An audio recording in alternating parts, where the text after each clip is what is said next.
اللہ احسان دے ولی اللہ قرآن حکیم کے فرمائی وما ارسلناک الا رحمتا للعالمین کہ دا طول مخلوق تا پارا اللہ پاک حضور پاک یو رحم را لے گلے دے آغی وجہ دادا کہ دا نبی علیہ السلام دا برکت نا خود ایمان خور کو او کالج پا دے مخدز مکا دا سوچے ایمان عقیدے سرا دا اللہ نوم غشتلی کی گی نو طول مخلوق تبا امنی قیامت بنا رازی او که دا سوچا عقیده سرا دا اللہ نوم ختم شو انزوان خم خدا یادی خدا توحید دا عقیده سرا نیادی خدا منی عیسایانم خدا یادی او خدا منی و دا توحید دا اللہ دا یوالی دا عقیده سرا نا اگه عیسیٰ علیہ السلام تا دا خدا زوی او بی بی مریم تے خزوی عیادن باللہ یهودیانم خدای منی دانا چه خدای نمانی و دا سوچا عقیدی دا اللہ دا یوالی دا توحید سر نمانی اللہ خرب نبی علیہ السلام فرمائی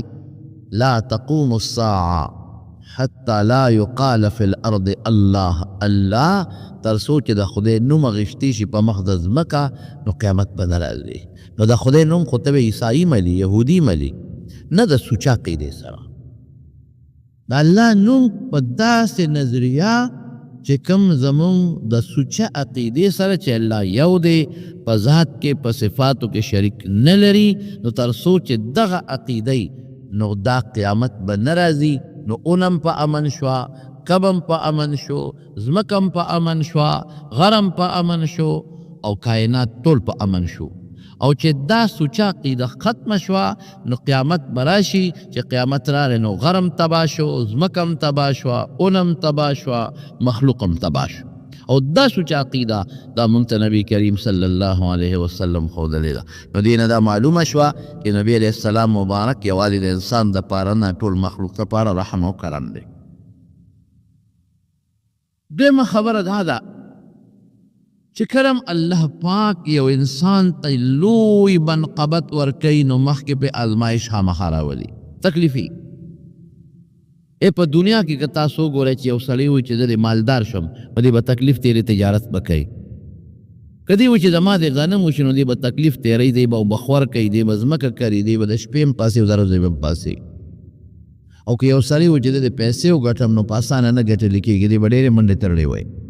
تکلیف پا تیرے نو پیسہ ما ملاوی گی بے دا تکلیف نا و بے دا مشقت نا پیسہ ملاوی دل مشکل دا قرنگی دا اللہ کے سمر نعمتون راغلی دی پا پیغمبران راغلی دی و کپا نیکان راغلی دی نو مخ کے اغوی تا سخ سخ تکلیفون راغلی دی حتی ازستے اثر رسول پیغمبران با مایوس شو کہ خدایا دا سوچو دا کلوی تکلیفات دی دشمن کافر مضبوط دی دا ما مرگری خو کم دی اے خدای دا بسی وزلزلو زلزالا شدیدا سخت تکلیفونا پیغمبرانو ترسیدلی دی حتی یقول الرسول والذین آمنوا معه متى نصر اللہ دا سے حالات پا پیغمبرانو راغلی دی شیغیبو یا خدایا غی امداد بلی کل رازی یا خدایا غستا مدد با کل رازی پیغمبر پریشان امتیان پریشان اللہ قانون سے دے رازی با مشاقت تکلیف پر رازی ازمائش پر رازی الا ان نصر اللہ قریب دا خدای مدد نزدیرے لرے نرے خود تکلیف پر رازی مشاقت پر رازی وَإِذِ ابْتَلَى إِبْرَاهِيمَ رَبُّهُ بِكَلِمَاتٍ فَأَتَمَّهُنَّ سمر ازمائشون پہ ابراہیم علیہ السلام رالل سمر جو ازمائشون پلار سره مقابله رالا قوم سره مقابله رالا بادشاہ سره مقابله رالا کور پریخود کلی پریخود لار کې د مصر بادشاہ په حمله وکړه څومره مقابله څومره تکلیفونه زوی علال کا خذب بوزا او په دشتو بیابان صحرا کې پریدا دا ازمایشونه تکلیفونه رالل خو الله ورته ویلي چې انی جاعلک للناس اماما تا نه به ګورې یو لوی شخصیت جوړیږي به ترننا پوری د ابراہیم علیہ السلام داغا تکلیفاتو نپس خدای ولا سمر لوی پیغمبری ورکلا لوی درجہ خدای ورکلا اولی اغلوی درجہ دادا چی د نبی کریم صلی اللہ علیہ وسلم نکا دے نکانا کی نور پیغمبرانم تیر شوی دی اسماعیل علیہ السلام هم دی خو فخر په ابراهیم علیه السلام کوي. دا یو ډېر لویه رتبه خدای ورکړه. او چې کله په معراج کې د نبی علیه السلام ملاقات د پیغمبرانو سره کیږي نو آدم علیه السلام ورته د بچي وایي مرحما بابني، زما بچی ته دې په خیر علي وي آدم علیه السلام. او نور چې څونه پیغمبران دي هغوی ورته وایي وي زما رورې په خیر رالې، رورې په خیر رالې. او ابراهیم علیه السلام هم ورته بچې په خیر رالې، بچې په خیر رالې. دا لویه خبره ده او لویه درجه خدای پاک ابراهیم علیه السلام له ورکړه. او د ټولو نه غټه درجه څه ده چې موږ مونځ کوو او په مانځه کې کوم موږ درود شریف وایو نو رښتیا وایي د حضور پاک د درود سره د ابراهیم علیه السلام نوم پکې راځي که نه راځي؟ اللهم صل على محمد وعلى آل محمد كما صليت على إبراهيم وعلى آل إبراهيم إنك حميد مجيد. خدای زمون په پیغمبر مبارک او داغه په اولاد باندې داسې رحمتونه نازل کا لکه چې په ابراهیم علیه السلام او داغه په بچو د کوم رحمتونه نازل کړي دي. نو چې څومره منځونه کېږي څونه قیدې ستا دروازې کېږي څومره قیدې او څومره درود شریف پکې وی نو د رسول الله مبارک سره به سر کې د ابراهیم علیه السلام نون باقی انی جاعلک للناس اماما. داسې مشر دنه جوړوم الله ورته وی خو ازمایښونه تکلیفونه راغلي دي. وګورئ په حضرت یونس علیه السلام کم تکلیف تیر شو، وګوره په حضرت ایوب علیہ السلام کم تکلیف تیر شو، وګوره په حضرت نوح علیہ السلام کم تکلیف تیر شوی دی، وګوره په حضرت موسی علیہ السلام او په حضرت شعیب علیہ السلام کم تکلیفونه تیر شوی دی، او په حضرت عیسی علیہ السلام او حضرت یحیی علیہ السلام غریب په حلال کړ. نو دا تکلیفات راځي، دا په پیغمبرانو هم راغلي دي، د هغوی په امت هم راغلي دي. لیکن زمونږ د نبی کریم صلی الله علیه وسلم نه مخکې د پیغمبر مبارک په دریو غټو شخصیاتو باندې درې غټ اهم شخصیات دي په هغوی سخت تکلیفونه راغلي دي او خدای ولې یو لوی مقام هم بیا ورکړی. هغه درې درته وایم. یو په هغې کې د نبی کریم صلی الله علیه وسلم نیکه محترم دی عبدالمطلب، یو پکې دی د د پلار نوم هاشم و او دا هاشم ډېر هوښیار سړی و او قابل سړی و. دا د حضور پاک د نیکه پلار و، ډېر قابل. په نوجوانی کې هغه داسې کارنامې کړي چې داسې کارنامې به څوک هم ونه کړي. ځای په ځای په لارو باندې به حملې کېدلې او چې کومې قافلې به راتلې هغه به ځای په ځای لوټ کېدلې. غله ډاکوان دا به په لارو کوڅو کې پراته وو، تجارتي قافلې به نه شوې تللې. ده دا یو رکوټ الګ د کشر الګ د لاوادیم نه کړي او د مکې خلک یې ټول راغونډ کړل. او چې څنګه راغونډ کړل یو لوی تالې راوړو په هغې کې ډوډۍ چوري کړه، وله وله یې کړه او په هغې کې غوښه او ښوروا واچوله او د ټول قوم له ډوډۍ وکړله. او هاشم ویم هغه چاته چې هغه ډوډۍ ماته کې چوري چوري کي په خلکو خوري دې لپاره یې ماتوي، ماتوونکې ډوډۍ ماتوي. یو معنی دا ده. نو قوم ته وی تاسو مثل راغونډ کړئ، ګوره که نورو خلکو غلې شته پټي یې غله کوي. زمونږ خو ټوله مکه ده او دشت و بیابان دی او غله پکې نه کېږي. زمونږ خو ټول نظام په تجارت دی او تاسو ته پته ده چې په کومه لاره قافله ځي لوټ کېږي، غله ډاکوان دي. دې سره به څه کوو؟ چا وی لښکر کې به 5-6 کسان قافلې سره ځي، 5-6 کسه د قوم مقابله نه شي کولی. غله خو د سوونو د شلګونو په مقدار ورته په لارو کوڅو کې ناست دي. څه به کوو؟ وی د لپاره یو قانون جوړو. څنګه قانون جوړی؟ ای بس علاقې تقسیمومه. مثلا طائف ته د دې ځای نه قافله ځي نو یو برید به چې د هغې پورې به د قافلې مونږ د مکې خلک ذمهوار یو. که دا لوټ شو مونږ پیشه او تاوان یې پیشه، او که دې نه برید نه واوړي نو د طائف خلک به ذمهوار یي. دی وګرځېد په دې نږدې نږدو په دې لرې لرې علاقو باندې او هر علاقه کې میټینګونه وکړل او بریدونه یې مقرر کړل چې وروره که دلته قافله لوټ شوه که ستا ده او که زما ذمهوار به ته. مثلا تورنزو کې راشي هغه پولونو سره او دې خوا لوټ شه تورنزوال به ذمهوار، او که اخوا لوټ شه تورنزوال به ذمهوار. مثلا دا یو مثال دی. په دې باندې خلکو وایي چې دا خو ډېره هوښیاره خبره ده، بس قافلې مضبوطې شي، هر چا به خپل حدودات ساتل چې زما په حد کې څوک غلو نه کي، زما په حد کې څوک ډاکو نه کي. دومره هوښیار سړی لال مدینې منورې ته چې مدینې ته هلته یو جنۍ وه سلما یې نوم ډېره زیاته ښایسته وه خوبصورته وه، هغې خوښه شوه. نوجوان دی لا وادي نری کړی هغې نه درخواست وکړو ویره دا جینۍ زما خوښه ده که تاسو ما دا جینۍ راکې هم د یو لوی قوم سره تعلق لرو بنو النجار به یې ورته وی په مدینه کې لوی قوم دی هغې وی ډېره ښه ته خو ډېر هوښیار سړی قابل او بیا د قریشو سره تعلق لري قریش خو یو لوی قوم دی او بیا د مکې سره تعلق لري د مکې به خلکو قدر کو ولې به یې قدر کو هله به حج لتل عمرې له به تل دې د مکې خلکو به پرې ډوډۍ خورئ ټول خلک ورته حاجتمند و محتاج ورته وی صاحب بلکل دا زمونږ دپاره لوی فخر دی چې زمونږ دا جینۍ ته وکړې ډېره ښه شوه هغې هاشم هغه جینۍ سلما سره واده وکړو او د واده نه څو ورځې پس غریب په نوجوانی کې مړ شو نوجوانی کې لال مړ شو او چې مړ شو یو ماشوم بچی ته پیدا شو دا د هاشم نه او د هغه سلما جینۍ نه یو ماشوم بچی هغه په دې سر کې پیدایشي او څو ویښته سپین و نو هغې نوم یې وله شیبه کېښوده اوس هم شیبه بوډا ته وایي دا ویښته چې سپینې نو خلک ورته بوډا وایي زمونږ خلک هم په دې وي که د یو سړی د اتیاو کال وي خو چې ږیره تورۍ نو څوک بوډا ورته نه وایي او که یو سړی د 12 کال یو ږیره قدرتي سپینه شو نو خلک بابا ورته وایي بس یې ږیرې سره او دا ږیره نور دی نور دا چې بابا ورته وایي بابا دا هم د عزت لفظ دی باباجي ورته وایي دا د عزت لفظ دی د قدر لفظ دی د ابراهیم علیه السلام ته ویښته تور شو نو الله ته وی الله داسې چلو شو زما په دې ږیره کې خو سپین ویښته رالل وی دا نور دی نور رڼا ده وی رب زدني نورا وی خدای دا نور خو راله نور هم بیا زیات کې دا رڼا نه ډېره زیاته کې نو سپین بوټ ږیره او سپین ډکي دا د خدای خوښي ښه ځکه حدیث پاک کې راځي نبی کریم صلی الله علیه وسلم فرمایي چې کم انسان سپینګیری شو او په دې حالت کې دې مړ شو نو الله وایي چې ما له د ده د سپینو ډکو نه حیا راځي د شرمېږم چې د سپینو ډکو ته ګورم او دله زه عذاب ورکوم لکه اوس هم سپینګیري او څوک سپېله ورکوي نو شل کسه یې ملامته کوي مړه یا سپین ډکو ته حیا نه درته نو ډېر بدقسمته هغه بوډاګان دي چې بوډاتوب ته ورسېږي او بیا هم ګیرې خرئ دا ډېر بدقسمت دی او یا بوډاتوب ته ورسېږي ځوان لم نه پکار خو چې دی بوډاوالي ته ورسېد او بیا پرې قینچي ږدي او کرپ ته وباسي او یا چاله پرېږدي او خرئ یې دا ډېر بېوقوف دی دا ډېر بدقسمته دی د خدای په نسبت باندې خدای دې د داسې بدقسمتی نه مسلمان وساتي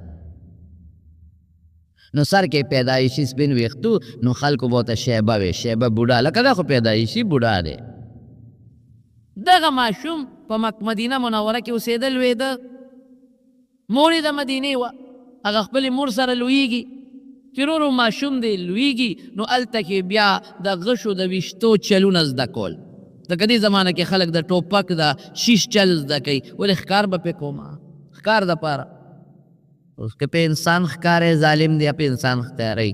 او چې سم سړي وي نو هغه پې مارغان ښکاری نو هغه زمانه کې به د غشو چل زده کوو چې دا غشې زه ځان ټریننګ کړم ولې ښکار نه به ځمه چې زه پې مرغۍ ولمه نو د مکې یو سړی تللی و مدینې ته نو چې لاړ نو هلته هلکانو په غشو باندې ټریننګونه کولو نو دا هلک شیبه چې و شیبه د غشې به چې وویسته نو ټاکۍ به یې مضبوطه وویسته نو چې بیا به بل غشي وویسته نو ټاکۍ به بیا مضبوطه وویسته نو شعرونه به یې او څه به یې وی زه د مکې یم زه د قریشو یم زه قریشي یم دا خو زما مور د مدینې ده زه قریشي یم او زه مکي یم او زما داسې غوزار دی خپل صفتونه به یې کول دغه یې لږ واورېدل یلکه ته قریشي او د مکې او دلته څه کې دا مې ماماګان دي ماماخیل دي مور مې دلته ده د چا زوی یې د هاشم او هغه هاشم زوی دی چې مړ دی او چې راغی مکې ته نو د دې هاشم بچي یې راغونډ کړلو یاره وی عجیبه خلک یې څنګه وی ستاسو ورواره خو ما په مدینه کې ولیده ډېر ښایسته دی ډېر حسینه لکو دی دا شیبه ډېر مزېدار خو ما مدینه کې ولیده او ډېر خوبصورته دی او ډېر ښایسته دی او صاحبه نوجواني یا ځواني هم ډېره مضبوطه ده او داسې به یې غشې په شیش لګېده چې ټول خلک ورته حیران و د نور هلکانو به نه لګېد د ده به لګېده او شعرونه به یې وي چې زه قریشي یم او د پلان کې نو تاسو شرمېږئ نه چې ستاسو ورواره په مدینه کې د مور سره اوسېږي ماشوم خو مور سره نی ماشوم خو پلار سره بس دوی له غیرت واچو خاک دې شوی دی زموږ ورواره او وی نه غشي ولي ښه ستاسو نه خو خیار په دې ځای نه د ده یو ترو متولب یې نوم متولب د هاشم ورور د هاشم دغه مړ متولب هغه لاړ اوښې ځان سره بوته او چې مدینې ته څنګه ورسېده نو د مدینې خلکو ته وویل چې دوی خپل واره پسې راغلی دا به ځم مکې ته هغوی ورته ووایي چې دا خو مونږ خورایې دی مونږ ډېر کړی دی امور ته وایي چې حق زما دی زما واره دی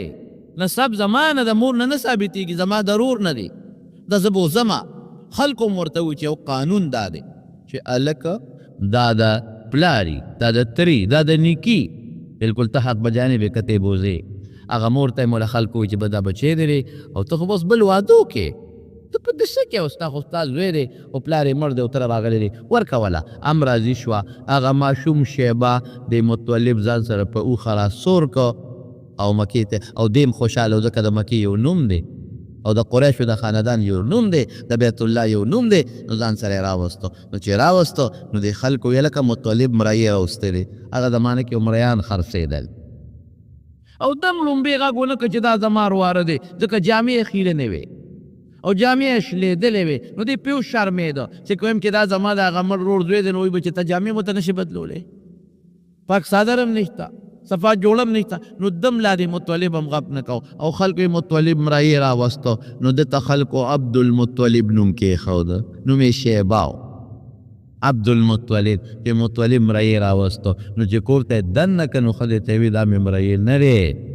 دا د ما د هغه مړ ورور د هاشم بچی دی هله جامې وله برابر کا نو بار یې راوویسته نو بیا خلکو ته خو چې دا زما مرایې نه دی دا د ما د هغه هاشم ورور د هغې زاغه زوی دی شیبه نوم یې دی خو زه اوس چې تاسو ورته زما مرایې وایي عبدالمطلب نو ټیک ته زما ورواره دی او ورواره د انسان داسې خدمت کوي لکه مرایې چې دا مشر خدمت کوي او پرواره خلک داسې خیال ساتي او کار هم وله کوي لکه څنګه چې یو سردار په خپل مرایي باندې هوښیار مرایي باندې خیال ساتي نو نوم یې بدل شو د شیبه عبدالمطلب جوړ شو نور سخته پې څومره تېره شوه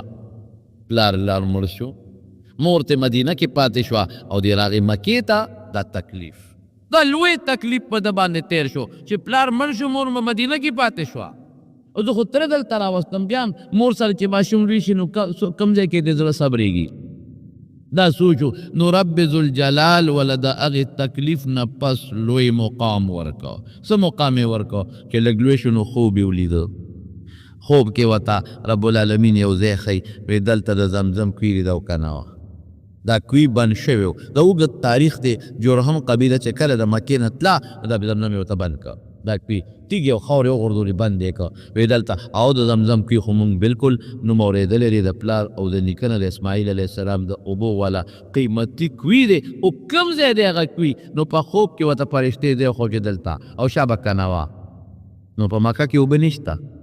مکه کې چې بورینګونه هم کوي نو اوبه پکې نشته مکه کې اوبه د کم دی نه دي او خلکو پکې کویان کنېستېدل خو اوبه پکې په مکه کې نه وي د ډنډونو د بارانونو اوبه به خلکو څکلې یو شال کوي پکې چې ته ډېر لاندې ډېر جوور هغې نه به بعضې خلکو اوبه راایستې نور به د ډنډونو د بارانونو اوبه یې خلکو څکلې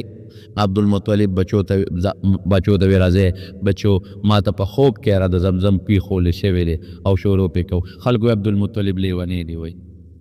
دلته اوبه کم دي زمزم کوي اوچته خو چې کم دی مونږ ته خو پته نه لګي دې پروکه پسې کم ځای ګرځي ما ته خوب کې ښودلی شوی دی نو خلک یې تماشې ته ودرېدل او دې سره د بچو سسکورې او اودالې راواغېستې کړل خو چې لږ غوندې کوي وکنه لږ غوندې یو مضبوط چټان پکې د کاڼې راغی اوس به څه کوو دې چټان سره څوک و دا خو ما ته دقه ځای ښولی شوی دی او دا خو صاحبه دونه غټ چټان دی چې دا خو د هغه خبره په اوښان هم څوک نشي اوچتولی یاره بچو ته وې ته ماله داسې دغه راکړه دا ګنتري راکړه یو غزار پرې کومه باقي الله چې غزار یې سینګ وکړو په غزار باندې چټان دړې وړې شو او چې دړې وړې شو د زمزم اوبه ترې لکه د چینو را برسېره شوې ټولې اوبه لکه د چینو را وخوټ کېدې ټول د مکې خلک رال اوهو هلکه عبدالمطلب خو کمال سړی وخته دا خو ډېر بزرګ وخته دا خو ډېر نیک وخته یو غزار سره چټان دلې وړې کېدل او د زمزم هغه د اسماعیل او د ابراهیم علیهم السلام د زمانې اوبې راته را پیدا کړې د زمزم نوم خو یې اورېدلی و صفتونه د پلار نیکه نه اورېدلي او مکه کې اوبه کم لیدا خو موږ د باس عبدالمطلب ډېر لوی قدر شروع شو عزت خلکو شروع کو قدر شروع کو وی کیک ته عزت مې کوي قدر مې کوي خو د زمزم اوبه ګورې زما دي ښه سکې ټول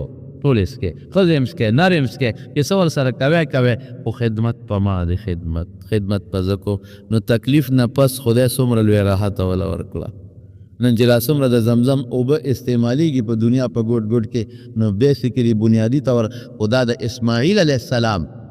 معجزه ده د خپې هغه ځای نه را روانه خو چې بند شو نو دویم نمبر د چا برکت شو د عبدالمطلب چې کوم د نبی کریم صلی الله علیه وسلم محترم نیکه دی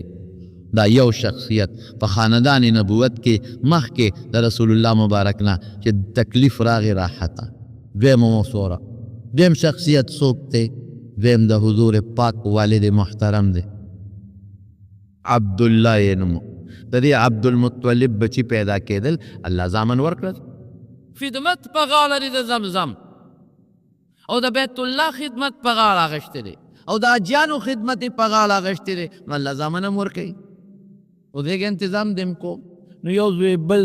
زوی لوڼ هم پیدا کېږي زامن هم پیدا کېږي نو منښت یې وکړه خدای زما خو بچو ته ډېر څه حاجت دی چې ما سره د زمزم او د بیت الله او د حاجیانو خدمت وکړي نو خدای که لس به زامن دې راکړل نو لسم به ستا په نوم علالو نظر منښته شوه لکه مونږ خلک یې د ګډ او د چیلي منښته کوو چې که دا زوی مې جوړ شو نو ګډ به حلالوم که دا زوی مې جوړ شو نو غیب حلالوم د مارونو دا مسله ذهن کې واچوې چې منښته ښه شی نه دی ښه منښتي مه کوئ دا ښه شی نه دی نبي علیه السلام فرمایي وي دا منښتي تاله فایده نه درکوي هېڅ فایده نه درکوي خو یاره یو سړی بخیلي نو جیب نه یې سره وځي نه نو د دې منښتۍ په برکت د هغه بخیل د جیب نه هم څه شی راوځي وایي خو زمونږ خلک خو عجیبه بخیلان دي که نه منښته وکړي صیبه که د ما دا کار وشو نو غوی به حلالوم دا په ما نظر دی نو چې کله کار وشي نو بیا به ملا ته ویره جي که د دې غوی دا پیسې ورکړم جومات کې نو غوی خو د 80,000 روپو د پیسې به څو ورکړې 2,000 3,000 بیا مې که جي دا 15,000 والا دا 10,000 د خدای په لار کې کور کې نو خلک امام صاحب موجوده مونږ پې څه بوټچاري کړې ده راتی پیسې دي خبره د 2,000 نه 15,000 هم ښه دي 15,000 نه 10,000 هم ښه دي دا بانې به نه جوړو چې د کوم شي د نظر وکړو منښته دې وکړه به ورکې بانې به نه جوړ بیا څه وایي ما خو چې دیګ منلی و دیګ مې منلی و نو خوږ دیګ به پوخ کړو نو په خوږ څوک څه کوي دیگ چې دی اومنه نو متعارف په عرف کې چې کم دیگ دی ابا ورکې نو په عرف کې چې ستا د زوی وادي یا د نوسي سنتي نو ته خوب پخې که ښه مزېدار د نرو روجو د غوښې پولو پخې یا د غټو روجو ښه مضبوط دیگ پخې عرفي چې کم شی دی عرف کې هغې له اعتبار دی که ویې چې خوږ دیگ به پخوم بیله ده او چې دیگ دی وی دیگ به پخوم نو عرف کې متعارف چې کم دیگ دی اقا دیگ به اوس پخې نو بیا وایي زه به ترې خورم او که نه زما بچی به ترې خوري او که نه نو دا دې منښته کړې ده که د ځان له قصه پیسه جوړه کړې ده که ځان لرې فارموله جوړه کړي نو بیا کوه کار او که منښته دې کړي نه بیا ته خورې نه به دې بچي خوري ښه صاحبه نو دې سره څوک یاران دوستان راغواړم نه دا خو تا د یاران دوستان ولې راغواړې غریبانان به یې خوري ای جی غریبانان به کم ځای نه پیدا کوو نو تا ته چا وی چې منښته کوه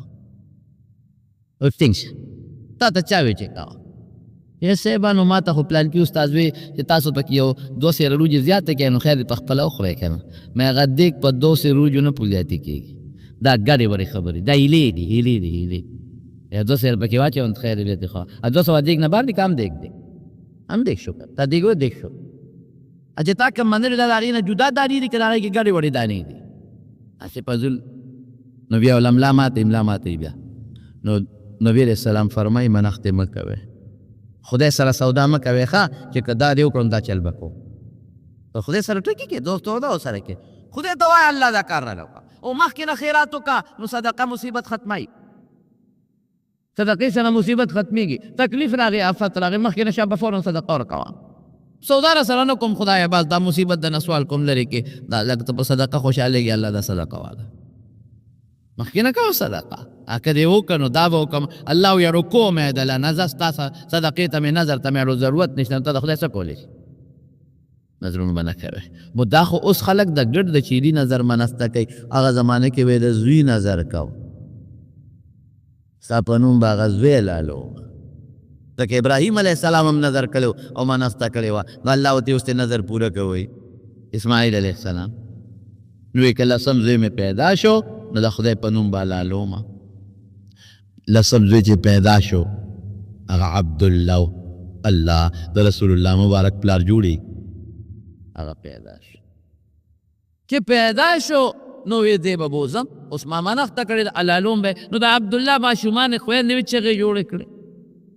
د خویندو ورور کوم ځای کېږي دا به راته او نه بابا جي دا زموږ ورور به نه لالی نه به لالی خدای ته وګوره.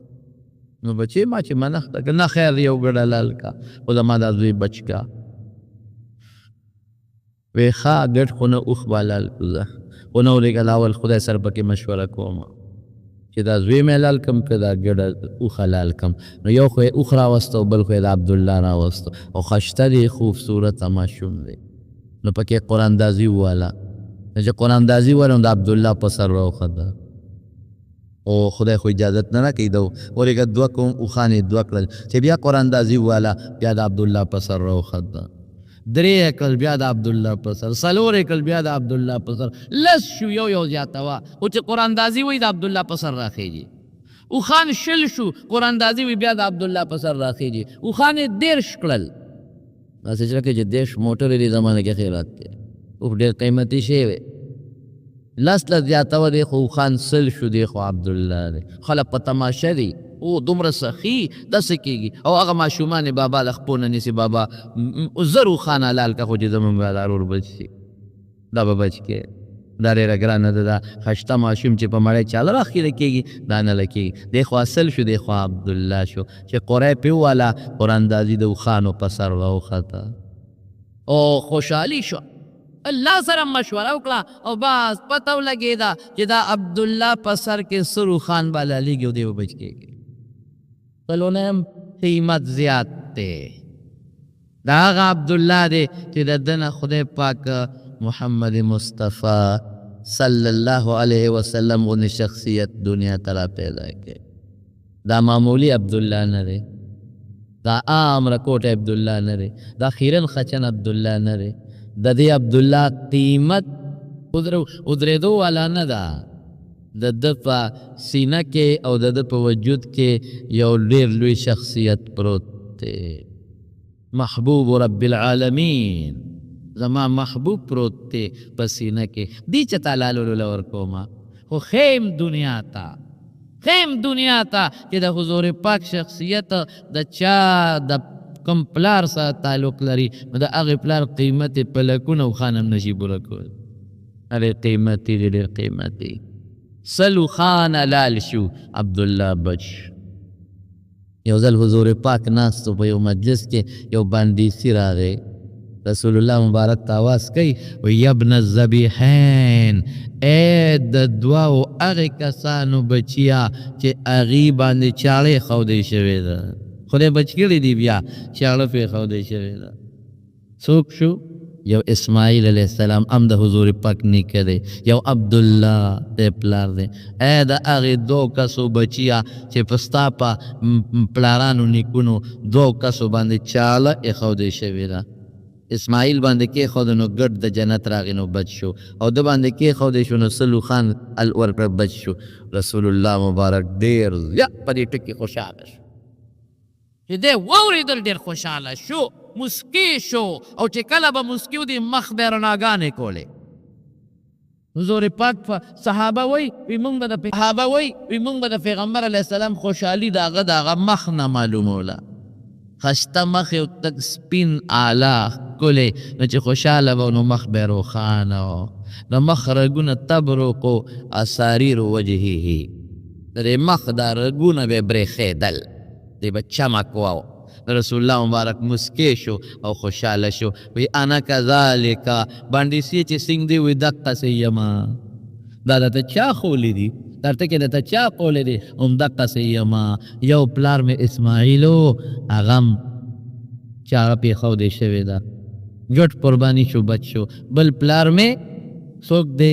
عبدالله چاله پېښودل شوې وه سلو خان قرباني شو بچ شو لوی تکلیف راغی که نه عبدالله باندې لوی تکلیف راحت هم ملاویږي دا عبدالله چې څنګه لږ لږ لویږي 14 کالو ته ورسېده نو بیا پلار ولا په یو معزز خاندان کې جینۍ وکړه یو معزز خاندان وهبي نومو او د هغه لور و آمنه هغې وله وغوښتله دا د لکوم بنو زهره قوم دی قیمتي قوم څنګه چې بنو هاشم د حضور پاک قوم قیمتي قوم دی هغې کې وله وکړه نو عبدالله په لاره ځي نو هغه وخت کې به دا قانون و چې نکاح به وشوه د کومې ښځې سره نو دا خاوند به یو 3-4 شپې د هغه سخر کره اوسېده دا هر چا خپل رواجي نو سبا روان دي خلک ولې نن د عبدالله نکاح ده چا سره د آمنې سره د وهب د لور سره خلک هم خوشحاله دی چې د عبدالله روان دی لکه زمونږ چې سین اورا دی جنګ دي لږ ځانله شوی دی یو جینۍ په لاره کې ولاړه وه ګورم دا آمنه خو ډېره قیمتي جینۍ ده هوښیاره ده ښایسته ده دا چاته په نکاح شوه د دې جینۍ چې دا کم په لاره تماشې ته ولاړه ده عبدالله سره قدرتي مینه وه عبدالله ته ما خو چې د عبدالله سره زه واده کوم او دا ډېره مالدار هم وه چې ته عبدالله ودرېږه دلته څه کوې نکاح مې ده واده مې دی ما خو وی چې ما سره به ته واده کړې زما د دنیا مال دی د دنیا دولت مې دی ما سره واده وکړه وی دا خو زما د مشرانو کار زما خو نه دی ما له خو جینۍ کتلې ده وی ښه ګوره که واده ما سره نه کوې نو ما سره هسې میلاو شه نه نه ګناه چېرته کوم هسې نه میلاوي ګناه چېرته کوم دې ته لاړه چې لاړه او واپس بیا را روانو دی خو هلته لاړه 2 شپې تېرې کړې د بیبي سره سرګنۍ سره او چې واپس را روانو دا جینۍ ولاړه وه داسې وکتل ځه مړه وایي وختي مې درته ووې نو نه دې را سره جایز کار وکړو نه ناجایز زه خپل کار کوه نو ده ورته وی هلک تا خو ما ته ډېر د نفرت په نظر وکتل وختي دې راته بل شان کتل او ډېر د نفرت په نظر دې وکتل وی چې ما کوم مقصد له تا ته بلنه در کوله هغه مقصد ختم څه مطلب وختي چې تلې نو ستا تندي کې ما یو قسم رڼا لیده یو رڼا مې لیده اوس چې رالې نو رڼا ده نه د وهب لور امنې غشتې ده اوس مې جته ته نیسي نو د واده نه یو څو میاشتې پس یو تجارتي سفر کې روان شو نو امینې ورته وي دا څه کې ته تجارت لدی او زما سره نکاح دې وشوه او قدرتي مینه پیدا شوه مینه هم د ښځې خاوند وي او د دې داسې مینه محبت پیدا شو چې د حد نه نو دې ورته وي امینې اپه کېږه ما دا خو زموږ رواج د تجارت له زما او نه مې لکېږي او ما ته په درستان نه لکېږه ما خو زر راځه وخت نه تېرو نو دا به قانونو چې قافله به یو علاقې ته ورسېدله نو هغې سره به یو جرس و بیا ټنګاو پخوا چې دلته زمونږ په دې وطن کې به هم چا سبزي مبزي خرڅولی نو جرس بیا ټنګاو نو خلک به رالي نو سبزي به یې ترې واخېسته نو به غټ جرس و بیا ټنګاو نو دې ورته وایي امینې داسې کال تجارت له زما او زر واپس که خیري دا زما خو چې دا جرس ټنګ دې واورېده نو ته به دروازې ته روځې او زما استقبال به کوې چې دویم ټکې پکې نه د قافلې د راتلو د جرس ټنګ دې واورېد ما له به استقبال له روځې او دروازې نه به روځې ما ته به ودرېږې امینې وی عبدالله وخت به کلی ده زه په خدای مې وسپارلې زه به ستا انتظار کوم نو او زه به د جرس دې ټنګ ته غوږ ږدم چې دا به کله ټنګېږي او زما دا خاوند به کله راځي او زه به تاله کله مخې له درځم اتفاق ته ګوره دا عبدالله لاړ او د واده په وخت کې دا 13 کالو دی ښه تاسو خپل اندازه ولګوئ چې د امینې به څونه عمر و دا 13 دی نو تا خو جینۍ خو عمر کم یې که نه د دې عمر د هغه نه ډېر کم دی چې لاړ د عبدالله په قافله کې چې د شام نه واپس راته نو په مدینه منوره کې ناجوړه شو مدینه کې ناجوړه شو نو تاسو ته خو ما مخکې ویلي و که نه چې نیا یې د مدینې وه که د عبدالمطلب مور سلمه د مدینې وه نو مدینه کې ناجوړه شو نو چې ناجوړه شو نو هلته غریب مړ شو وفات شو نو قافله راله مکې نو چې قافله مکې ته راورسېدله نو جرس وټنګېده نو بی بی آمینه وی چې د ما خاون کو راغی ما خو ورته ویلي او ما ته خاون ویلي چې جرسته قافلې وټکېږي روضې به او زما استقبال به کې دروازې نه بار به روځي هغه دی زما عبدالله راغی جرس وټک چې بار ووته نو یو سړی به خپل کور ته ته قافله کې کم تاجرانو خپل کور ته ته زما عبدالله پکې څه شو ستا عبدالله مدینه کې ښخ شوی دی تکلیف راغی عبدالله په لار باندې یوړو او بی بی آمینه نه خاون لال په ځوانۍ کې دال به تکلیف اغلم تکلیف دیلم تکلیف دا غریبه به د څو کاله به والله خدای ورسره څه کوي الم یجدک یتیما فآوا الم یجدک خدای په خپل احسان ذکر کوي په نبی کریم صلی الله علیه وسلم پلار د پیدایش نه مخکې لاړ نور ته پاتې شو الم یجدک یتیما فآوا الله وی غم مه کوه دا د پلار سوری خو زه ورکوم که د پلار سوری زه ورکوم د مور مینه خو زه پیدا کوم د مور په زړه کې که نه دا خو زما کار دی نو بې د پلار نه هم تاله زه دا مینه در کولی شم خو دنیا ته یو شی ښیم دنیا ته ښیم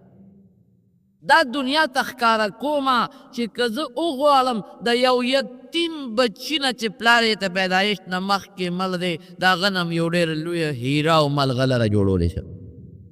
دا دنیا ته ښکاره بی بی آمینه وی چې زه ډېره موده پس په دې پوه شوم چې زما امید دی نه پوهېدم ډېره موده پس پوه شوم په امید باندې او کومو ښځو ته چې د بچي د پیدایش کم تکلیف رسېږي نو ما ته نه دی رسېدلی او چې کم خوبونه وینم نو بل شان وینم بل شان خوبونه وینم نه تکلیف شته نه بوج شته نه ټینشن شته نه پریشاني شته او خوبونه داسې وینم چې راپاسم به مې خوشحاله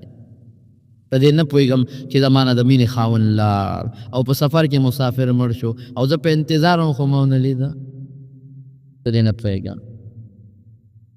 چې کله رسول الله صلی الله علیه وسلم دنیا ته راځي په دا ربیع الاول کې مشهوره 12مه ده او چا 9مه لیکلې ده او چا 8مه لیکلې ده او راجح قول د 8مه دی مشهور قول د ربیع الاول د 12مه دی خو دا 12مه زموږ علماو ټیک نه ده ثابته کړې مشهور یا 9مه ده او یا 8م تاریخ دی د دې میاشتې چې کله حضور پاک دنیا ته تشریف راوړي اوهو ما مخکې نه یو خوب ولیده چې دا بچی د کله پیدا کیږي نو په دغه شپه به په اسمان کې ستوري ځلیږي او یو سور ستوری به راښکاره کیږي او دا ستوري به راټیټېږي ګورئ دا خوب به مې لیده او واقعي همغسې وشوه چې حضور پاک په کومه شپه دنیا ته تشریف راوړي نو هغه سور ستوری راښکاره شو په اسمان کې او دنیا وځړقېده چې دا څه شی دی او دا ستوري لاندې رالل دا راښکته شو نو یو یهودي په مکه مکرمه کې په دغه وخت یو یهودي راغلی و هغه وی ای د مکې خلکو د آخرې زمانې پیغمبر دې شپه کې پیدا شوی دی دې شپه کې پیدا دی دا کم پړق چې دی او دا کم سور ستوری چې مونږ ولیده نو دا ستوری صرف د آخرې زمانې د پیغمبر په پیدایش په شپه به ښکاره کېږي زمونږ کتابونه لیکي په بله شپه به نه ښکاره کېږي او دا چې کم ستوري په اسمان کې تاسو ولیدل چې لاندې رالل دا هم نښه زمونږ کتابونو لیکلې ده یهودیانو تفتیشونه شروع کړل چې په دې شپه څوک پیدا شوي د یهودو کې که نه په دې شپه یهودو کې څوک نه دی پیدا شوي هلکه وګوره په مکه کې او په مکه کې د مل عبدالله یو یتیم بچی د بی بی آمینې نه پیدا شوی دی بس مونږ خو وی چې دا آخر زمانې پیغمبر دا به د اسحاق په اولاد کې یهودیانو کې وی خو پته ولګېد د عربو ګټله ځان ته مراخته د اسماعیل په اولاد کې پیدا شو بی بی آمینه وی چې پیدا کېده که په تکلیف پوه شوی چې پیدا کېده او ځمکې ته ورسېده نو خدای ته په سجده پروت و. ماشوم خدای ته په سجده پروت دی او چې څنګه پیدا شو نو عبدالمطلب یوړه. نو چې یوړه مکې مکرمې ته مینه خلک کوي که نه یتیم سره، یتیم نصیح دی نو غېږ کې واخېسته ورېږه دا یو سم بیت الله له لږ بیت الله سره خوا کې تاو راتاو کړه. اوس خلک عالم له بوځ دي نو ګوټي وله ورکړي دم پې واچي. نو چې بویه ته عبدالمطلب دا څوک دی؟ دا د عبدالله بچی دی یتیم. یو هم ګوري او ډېر ښکلی دی، بل هم ګوري ډېر خشته دی، بل هم ګوري او هلکه دا خو ډېر ښکلی دی. چې څوک ګوري صفتونه کوي. عبدالمطلب یې زه نوم وله داسې اږدمه چې دا ستاسو د صفت سره مناسب دی. نوم مې وله کېښود محمد صلی الله علیه وسلم. محمد څه معنا ده؟ محمد هغه چاته وایي چې د چا صفتونه کېږي. دا هغه بچی دی چې ټول وایي ښه دی، ښکلی دی، ښایسته دی، صفتونه کېږي. مور یې وایي زه وله بل نوم ایږدمه، ته وله څه نوم ایږدې؟ زه وله احمد نوم ایږدمه. ثناخوان د خدای صفت کوونکی. رسول الله مبارک به وي انا محمد و انا احمد، زه محمد میما او زه احمد میما. ټول وایي صلی الله علیه وسلم. داسې بچی په عمر دی ولا عقیقه کړې ده نبی کریم صلی الله علیه وسلم لا. او پیدایشي مبارک، د پیدایش نه مخکې مبارک، د پیدایش نه پس د خلکو مینه او محبت. د پیدایش نه پس د ابولهب یو وینځه وه صویبه.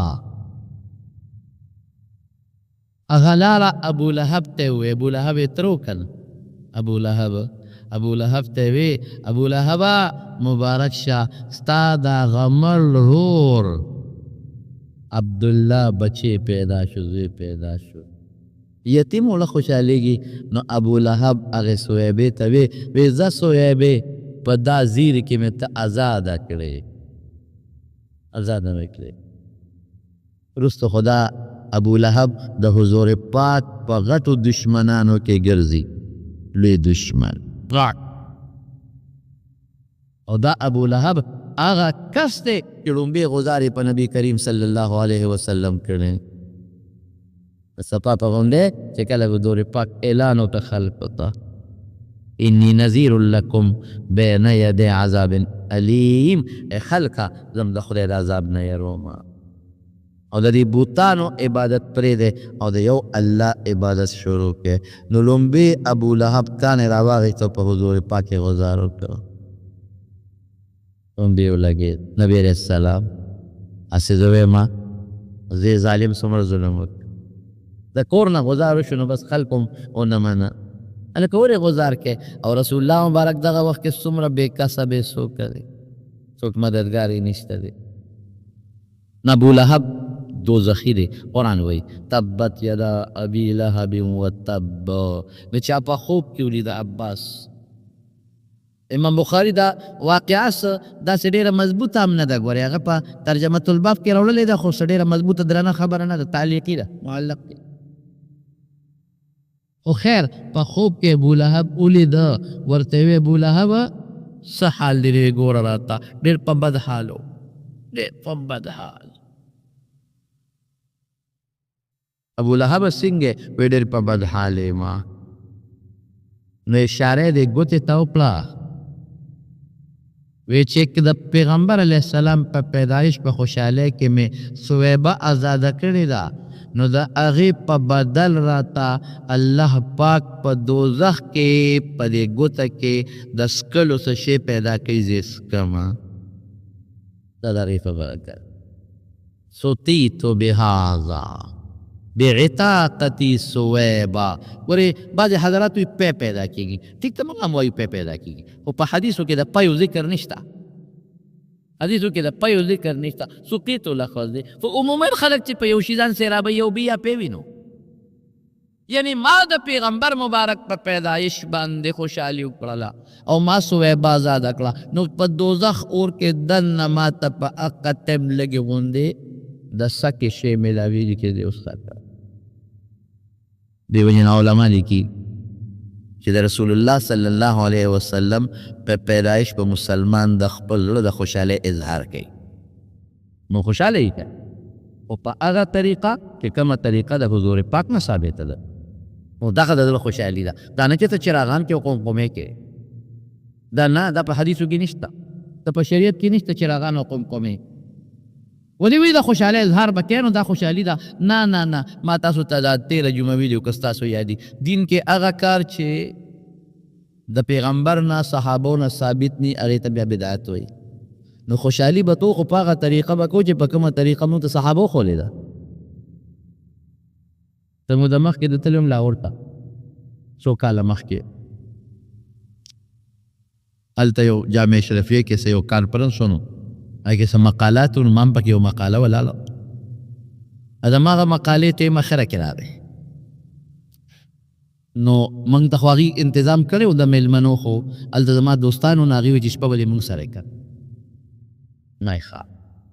به چې موږ هغې کوم دارالعلوم نه راتلي شپه وه ملګري سره د هغه ځای ته، نو په لاره چراغان دی او قمقمي دی او قوالې دی او دوکړې دی او باجي دی او شرم لاهور کې. نو ما ته خو پته و چې د ربیع الاول میاشته، خو دغه وخت مې ذهن له کار ونه کړ. نو هغه کوم ډرایور چې دی هغه هم اوس لګیا دی سره راقی. نو ما ورته لکه ای کیا ہے؟ نو ما ته آپ کو پتہ نہیں ربیع الاول ہے، عید میلاد النبی صاحب سر شروع کا. نماز پڑھتے ہو یا نہیں؟ منس کہ نہ کہ من نشتا روزے نشتا. پنجابی تلی در روزے ہوئی پٹان جانے روزہ جائے پٹان جانے روزہ جائے پختون پیش اور روزہ پیش اور پکوڑو تا روزہ ماتی سر سر کے ناستی. پنجابی با روزے نہیں ہوئے اور پیشمنی اور روزہ ماتی تا بناستو کباب پکوڑو تا چاہتے تا خودے بے خوبہ سمون نکے روزی ننے سے پیشمنی نکے من ندرزی او روزه ماتې ترې مخکې نه پرلت غزولي او ناستې وایي څه کاپرې روزه به نه ماتوم سو روزه خو به ماتوم نو مونځ نه کوي کلمه هم نه ول ټوله ورځ به دا زیارتونو کې ناستې او بس وایي زیارت باندې مې لاس کېښود جنت ته به ځمه او ربیع الاول کې قمقمې او چراګان به یو جنت ته به ځمه. جنت ته به هله ځې چې د رسول الله مبارک په سنتو عملو کې، جنت تبا الذي چې د رسول الله صلی الله علیه وسلم په طریقه او په نقش قدم روان شي.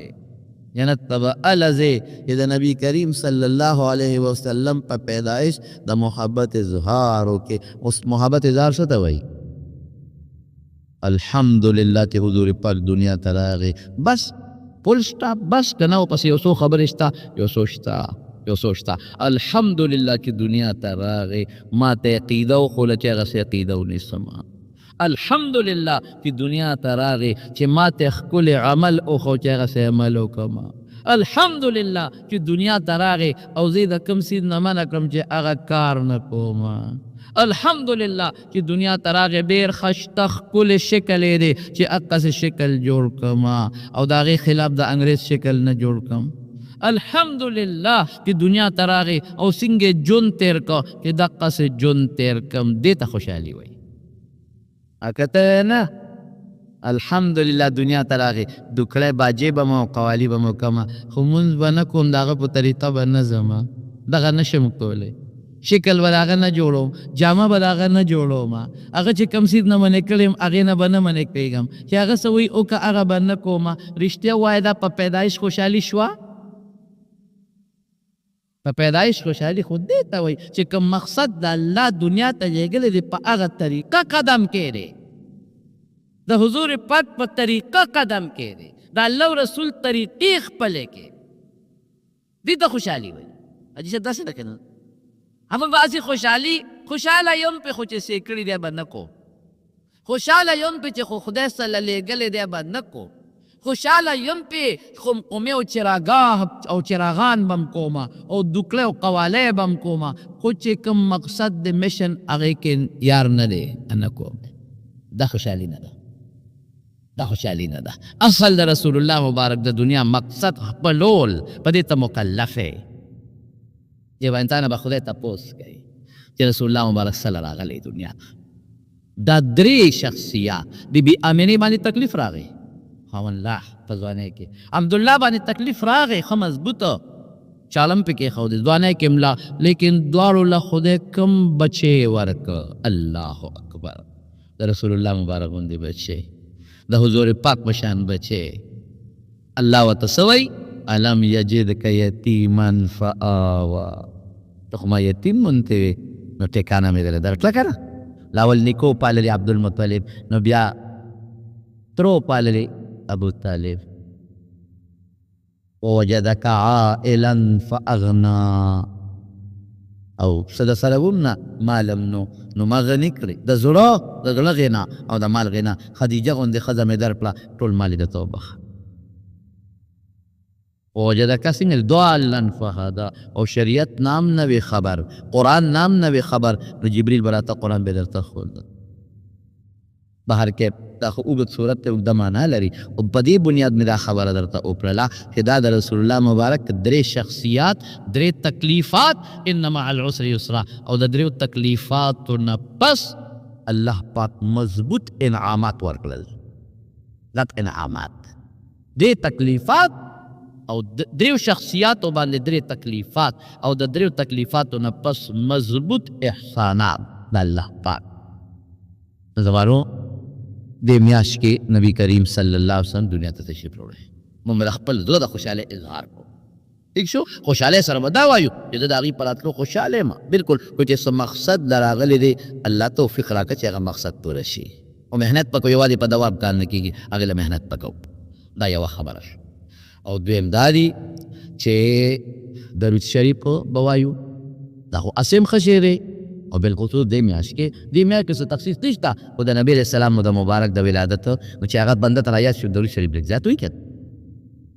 نو دا او فلک کې دا اس کول چې د نبي علیه السلام په نقش قدم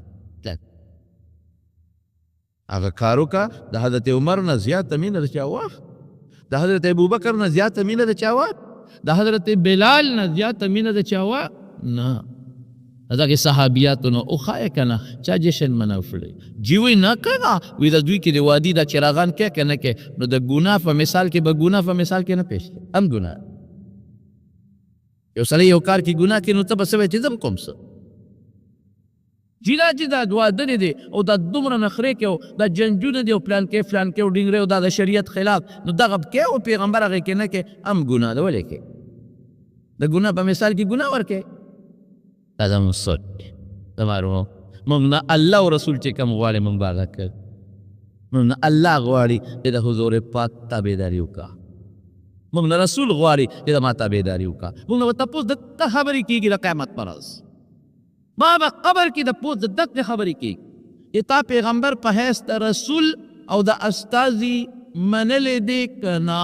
او ما هغه استازي منلی دی چې د هغه نه بهترین استازي بل نه دی راغلی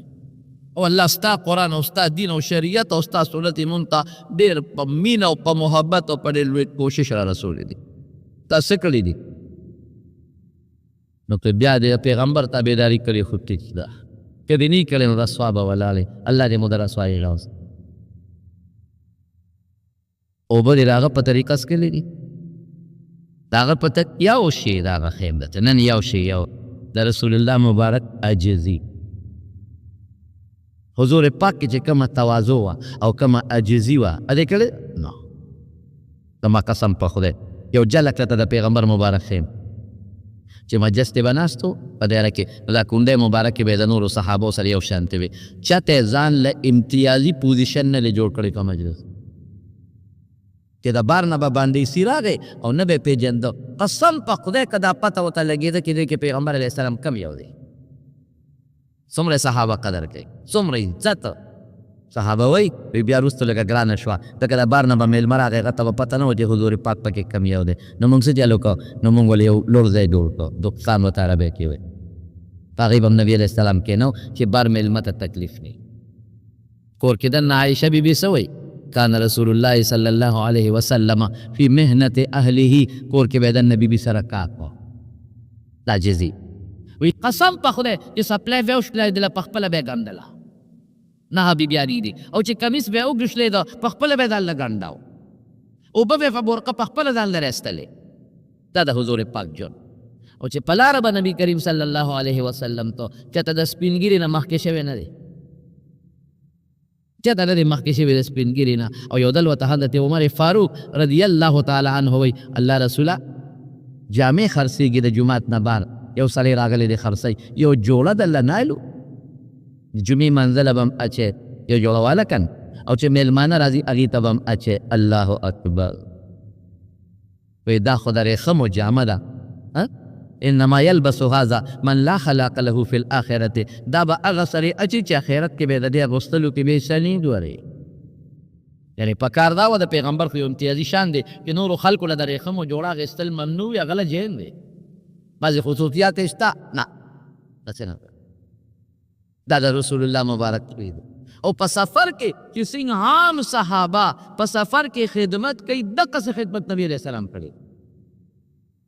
یو سفر کې صحابه کرامو تقسیم وکړه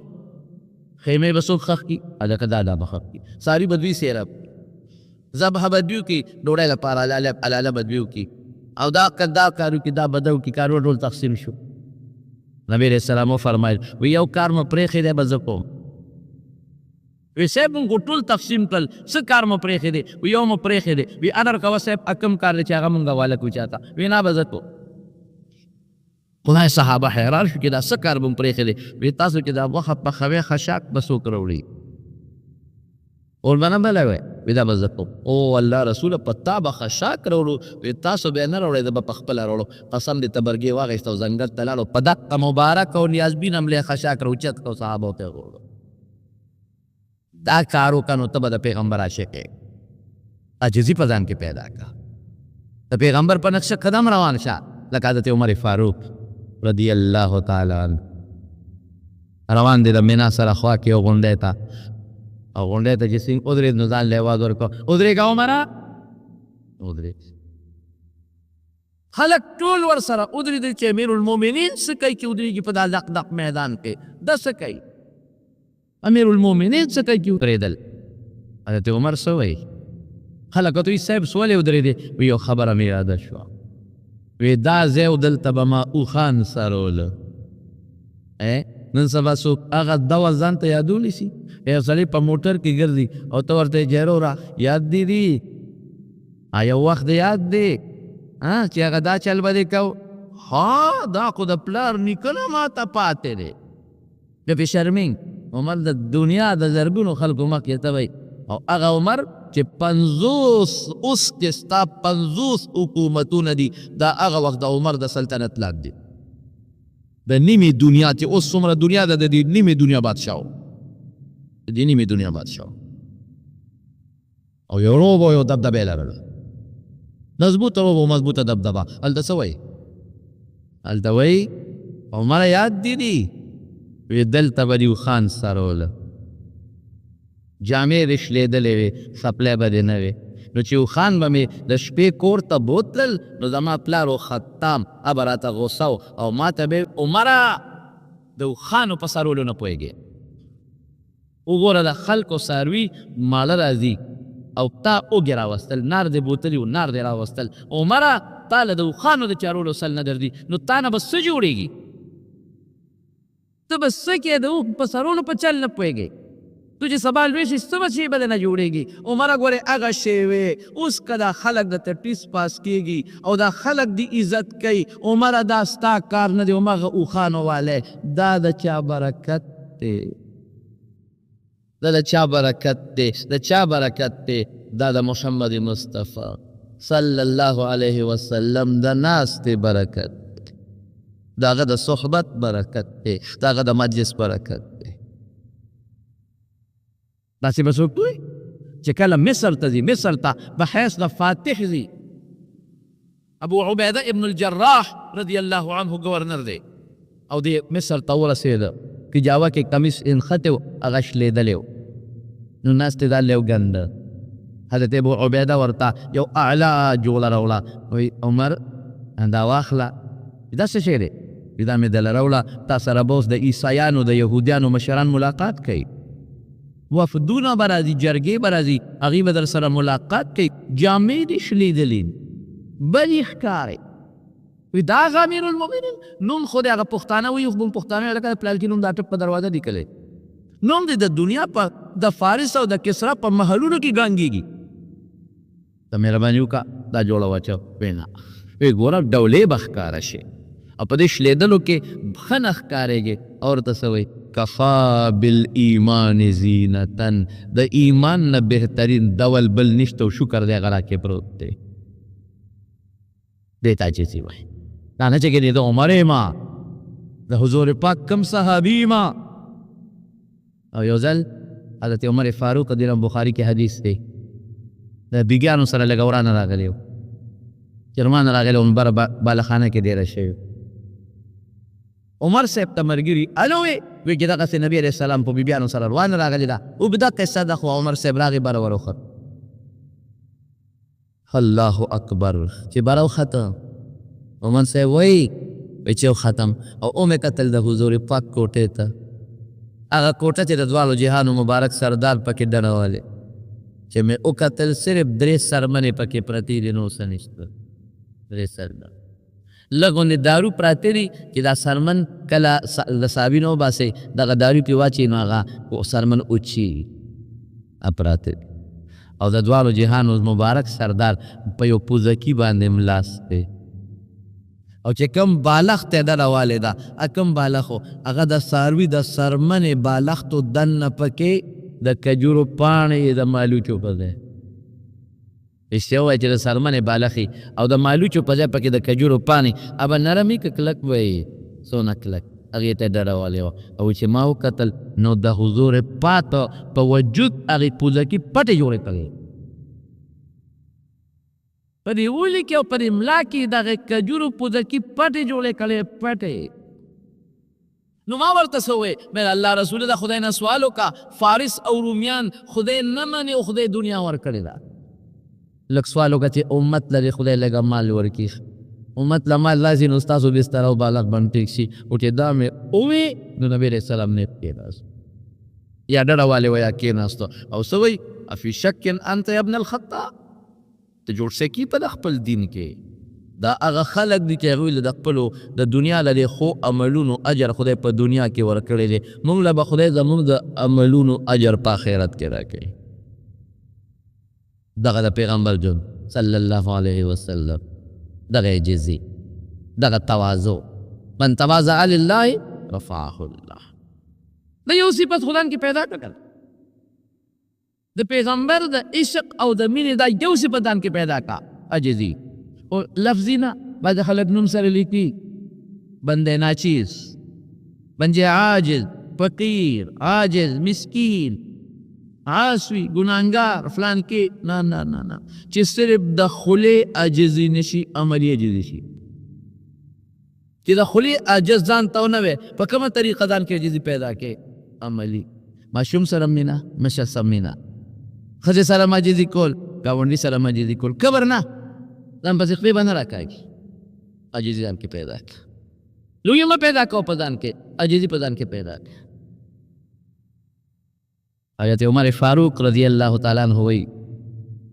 وی دا حضرت ابو بکر صدیق رضی اللہ عنہ زمانہ دا بادشاہ دے خلیفہ دے نو مال کو ډیر شیو په دغه زمانہ کې نو زلالم ماوی دا بیت المال لگو بورو چې بیت المال میں اوکتا نو بیت المال کې مال ډیر زیات پروت دی نو دا بیت المال چې کم سیکرټری دی هغه تماوی چې لیست راوړل غونې د غریبانانو کونډو چې د کم چاله مال ورکوي هغه زه رجسټر راوړم ما کته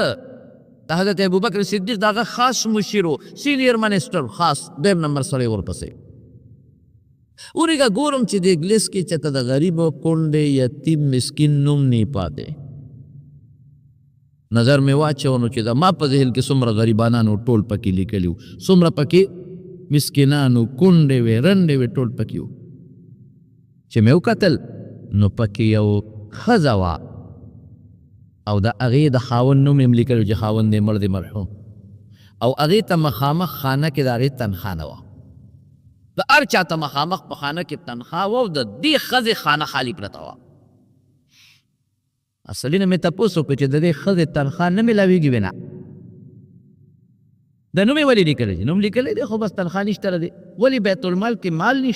نشته دی؟ نو ولې نه دی؟ یاره بس پته نشته خو ابوبکر صدیق رضی الله عنه همدغسې خانه خالي پرېښې.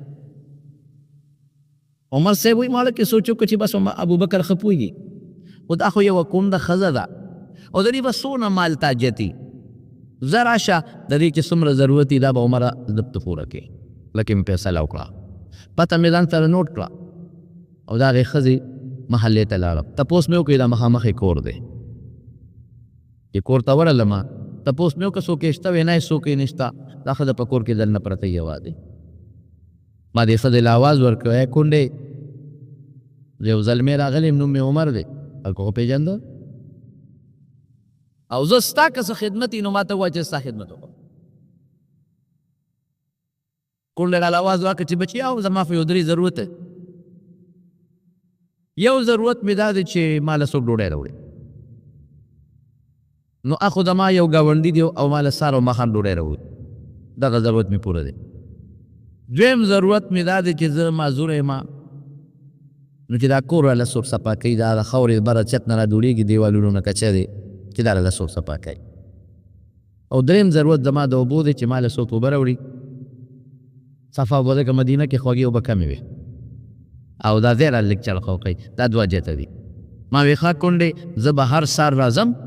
او ستا دا خدمت به کوم چې بل چاته ونه وی. ډېره ښه ده. خو چې سهار رالم او دې کونډې ځان ته ور د بار نه زنځیر دی. کونډې دا ور وی چې دا خو زه نشم پاسېدی، د دننه نه زنځیر دی نو دا به څنګه کولاومه؟ وی بس بچې چې بیا راشي چل به راته وښیم. سهار وختي چې اشراق مې وکړ لالمه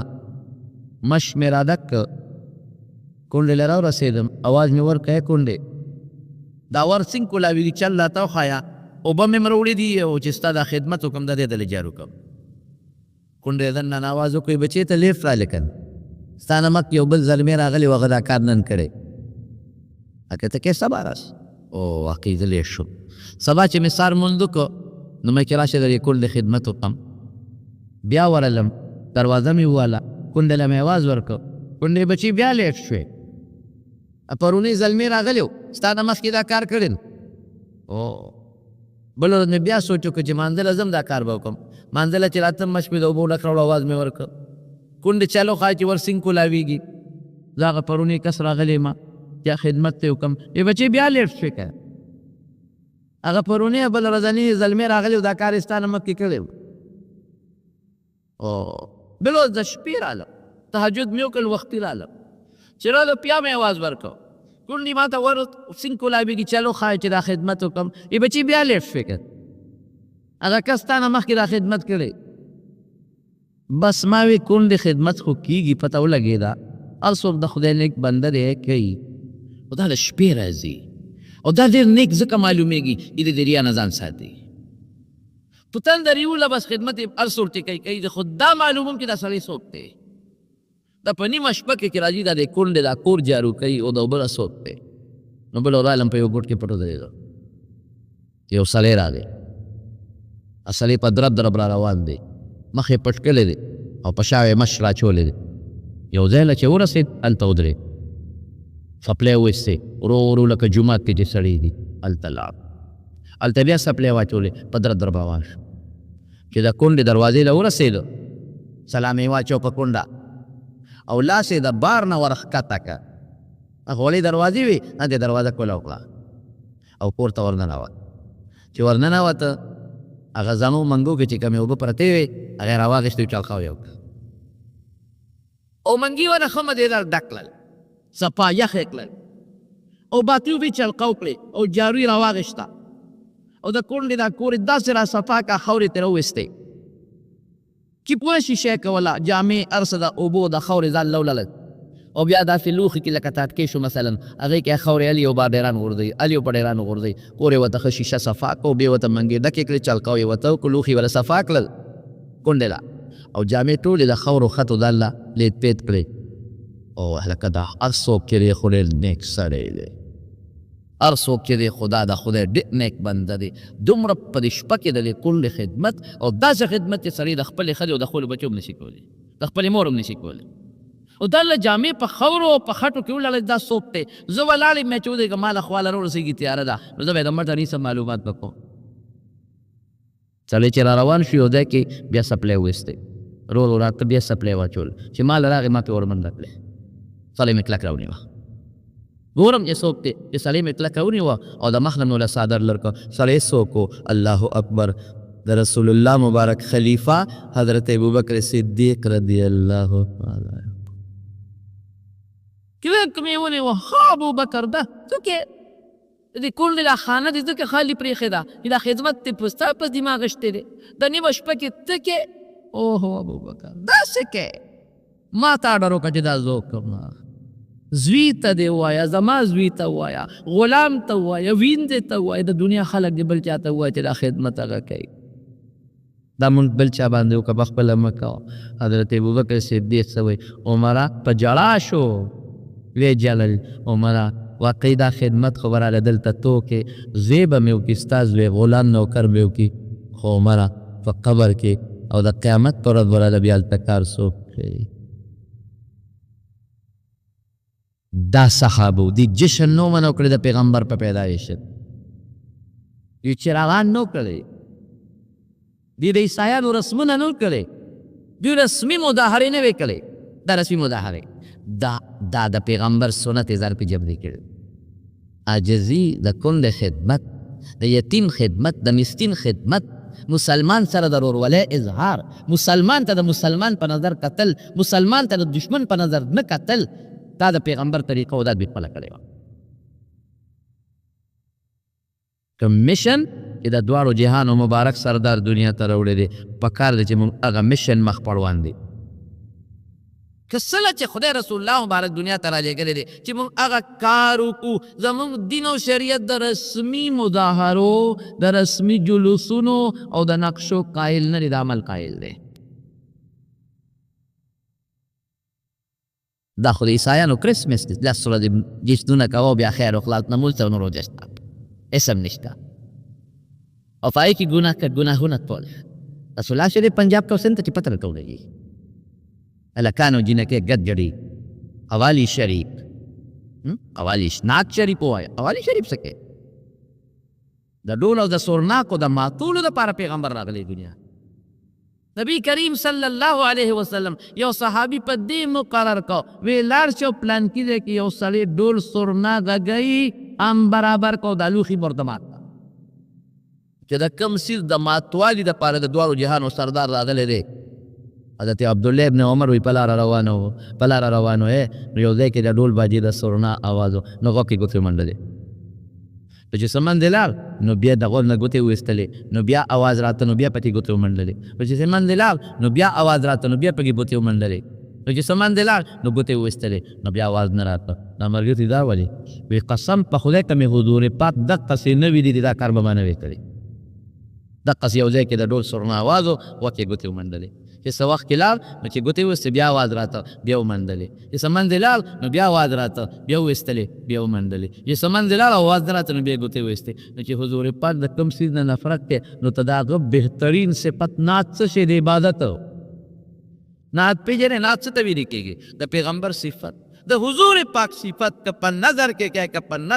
نثر کې کې دا عبادت دی څوک چې نعت جوړوي د عبادت جوړوي څوک چې نعت وایي د عبادت وایي خلقو ته هلکه د پیغمبر صفت بیانول عبادت دی که نه دی نعت څه شی شو عبادت نو عبادت سره دوکلی څه شی شوی عبادت سره مونځ صلی کړي دوکلی وته وه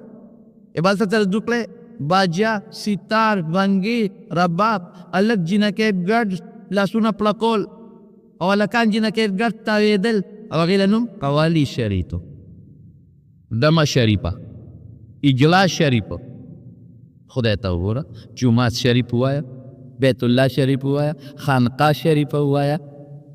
عالم شریف ووایه نیک سړي ته شریف ووایه پیر د نیک سړی د صالح دغه ته شریف ووایه نو قوالی شریف هلکان جینکې یو شان ورته ګډېږي عقل په عقل پکار عقل ولکم فی رسول الله اسوة حسنة رسول الله مبارک الله وی لقد کان لکم فی رسول الله اسوة حسنة رسول الله مبارک سر پر نمونه بس لمن کان یرجو الله کو خدای منی د هغه د ملاقات امید لري، اخرت مني د اخرت د تلو امید لري، او د الله ذکر وایي چې زه ډېر زیات وکړم، نو پیغمبر نقشه کې ځان راوله دا ټول ژوند دې په ذکر کې تېرېږي. تپوس به د عمل کېږي، دین د عمل نوم عمل به کوو، عقیده به د رسول الله مبارک د عقیدې په شان دی کوو، عمل به د هغې د عمل په شان کوو، شکل به د هغې په شان جوړو، گفتار به هغسې جوړو د رسول الله مبارک په شان دی هغسې به جوړو. او که نه زموږ حضرت شیخ شهید مولانا سنجان صاحب رحمت الله علیه فرمایل مدینه منوره کې یو سړی را سره کېناستو، وایي د هغه وخت و چې ما علم حاصله و، هم پښتون و زه هم پښتون، وایي ما نه یې تپوس وکړو چې څه کې، وایي چې دلته کې دین علم حاصل و، وایي ما ته وایي چې خلک سپومې ته وختل او تا هغه زلو پسې نښتې، وایي ما ورته چې کاکاجي سپومې مې تا ته پرېښېده هلته ته خېږه. هغه به د خپل پیغمبر او د خپل خدای غزاله یادو، موږ په دې فخر کوو الحمدلله. وایي چې لږ ساعت او د ابتاباد او شیخ صاحب بیرسټر بار اطلاع وکیل چې ورته وایي وکیل و، وایي چې لږ تا تېر شو، وایي ما ته چې برخوردار دا نبي علیه السلام د اکبر پاچا زمانه کې تېر شوی دی. ما وی انا لله و انا الیه راجعون.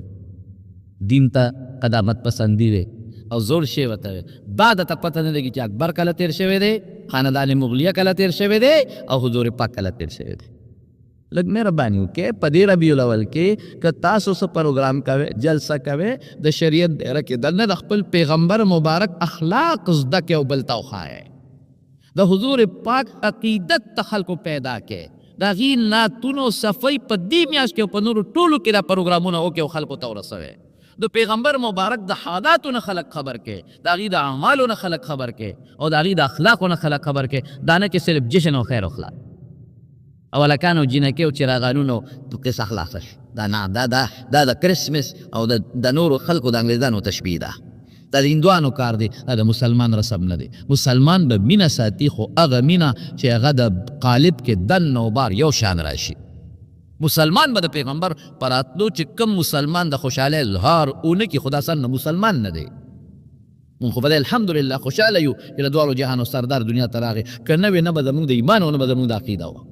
دا خو د هغې د مخ او د هغې د برکت نه. خو چې کوم مشن الله پاک رسول الله صلی الله علیه وسلم دنیا ته لېږلی دی، باید پکار دی چې مونږ هغه مشن مخکې کړو، په خپل هم پې عمل وکړو، بل ته مو رسو، هغه صورت مونږ په خپل قالب کې هم راولو، بل ته مو رسو.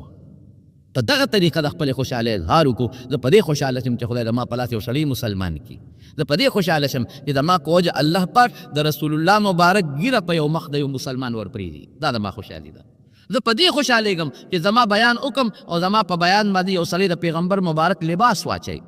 زه په دې خوشحالېږم، دا د ما اختر دی، دا د ما خوشحالي ده چې د پیغمبر مبارک کوم د مانده طریقه د هغه د یو مسلمان توخیم په هغه طریقه لمونځ وکړي. زما دا خوشحالي اختر دی چې د پیغمبر مبارک اخلاق خلکو توخیم هغسې اخلاق خلک پیدا کړي، او تعالی دا غټ اختر دی. اوهو نن مې د حضور پاک په شان لمونځ وکړه، ما نن شکل د رسول الله مبارک په شان جوړ کړه، نقشه مې د حضور پاک په شان جوړه کړله، جامه مې د حضور پاک په شان جوړه کړله، او کردار او گفتار هغې دروغو نه دوکې نه ځان ساته، ما هم دروغ دوکې نه ځان وساته، هغسې مې جوړ کړه. دا د رسول الله مبارک خوشحالي ده. او خیرات وکړه، هر وخت کې کوه، او رسول الله مبارک ته ثواب رسوه، صدقه کوه. دقسې د پیغمبر مبارک د سیرت او د هغوی د پیدایش او د هغوی د اخلاقو پروګرامونه جوړوه، خو دا نه چې صرف نقشه عملي، رسمي مظاهره نه عمل. الله دې مونږ له توفیق راکړي. دعا وکړئ خدای پاک دې زمونږ حشر نشر د نبی کریم صلی الله علیه وسلم سره نصیب کړي. الله دې د هغې په سنتو زمونږ عمل نصیب کړي، د هغې طریقې دې الله مونږ ته وښودلې کړي، د هغې دې مونږ له خدای پاک عمل دا کړي، او الله مونږ د قیامت پر ورځ د دواړو جهانو د مبارک سردار جنډې راندې ودرولی کړي، او د هغې د مبارک لاس د حوض کوثر اوبه هم نصیب کړي. بل جی جناب دا خبر هم ذهن کې واچوئ، درود شریف لږ ډېر وایئ. ها الله دې مونږ له درود شریف او د ذکر و اذکار توفیق راکړي. الله چې ټول بیماران دي ته وله شفا ورکړي.